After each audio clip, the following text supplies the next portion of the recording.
So you have to submit a paper with a properly formatted reference list, but you aren't really sure where to begin?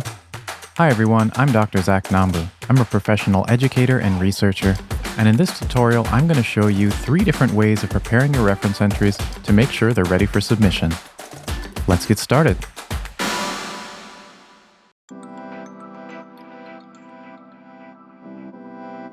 So the first way of preparing a reference entry is the old-fashioned method of following a style guide. I personally have used Purdue OWL for many years, but lately I actually prefer to use Scribbr because it's a bit more cleanly laid out, in my opinion. Either way, you can't really go wrong and they both work very similarly. I'll put links to both in the description. So for this example, let's use Scribbr. On the left side of the page, simply scroll down and select the kind of media you're referencing, and it will show you a bunch of examples. If I click on Book, it not only shows me how to cite a basic book, but if I scroll down, it also shows me how to cite an ebook, a chapter from an edited volume, or a multi-volume book. So once you know the correct format, it's just a simple matter of matching it up with your source's info. The pros of this method are that it's easily the most accurate way of creating a reference entry. Unlike tools that try to automate this process for you, manually making the reference yourself lets you check each part for accuracy as you go.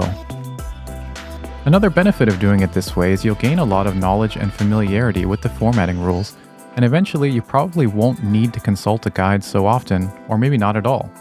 You'll just know the right way to make references and be able to spot mistakes more easily. The downside to this method is probably pretty obvious. It's very slow.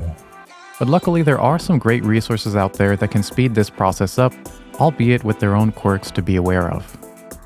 The first method, and the one I have used the most myself, is the citation generation offered by Google Scholar. I use Google Scholar a lot when I'm finding papers to read, and it makes citing work extremely easy. Simply type in the name of the paper you want, and once you find the right one, click on the Cite button. It looks like a little quotation mark. Google Scholar will automatically generate a citation in a number of different formats.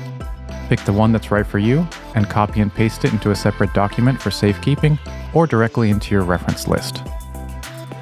Now this method works great and it's way faster than manual entry, but it's not perfect. For one thing, Google Scholar can and often does get some of the details wrong. Punctuation and italics can be in the wrong place or missing. Wrong words can be capitalized or lowercased. The list goes on. So even if you use Google Scholar, it's a good idea to double-check using a resource like the ones we talked about earlier. The other issue is that for some reason Google Scholar doesn't provide DOIs with their citations. There are some ways to find DOIs quickly, and you can check out this video for more on that, but it would be nice if Google just included them from the start. Now the third and final resource I want to show you is one that I just found recently, and unlike Google Scholar, this one does provide DOIs. It's a website called Quillbot. Quillbot is an AI-based resource that offers a number of seemingly useful services like a paraphrasing tool and a grammar checker. Now, I haven't had the time to check those out yet, but what I can say is that their citation generator is pretty awesome. All you have to do is click on the type of resource that you have, so in this example, I'll use a journal article, and I'll click that. Then, simply take the URL from the article from your browser and paste it into the box and hit Cite. And just like that, you'll have your reference entry ready to go.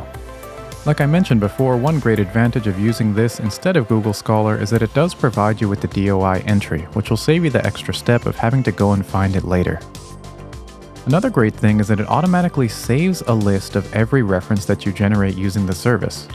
So instead of having to copy and paste the entries one by one, you can just hit this button to copy them all and paste them all at once. Or you can press this download button and export them all in a format that you like. As you may have guessed though, this method isn't perfect either. Just like Google Scholar, because Quillbot is just blindly scraping website information, it can and often does get some of the details wrong and requires some manual tweaking. Also, because this service is URL dependent, older articles, particularly those in book format, don't seem to work very well, or sometimes just missing entirely.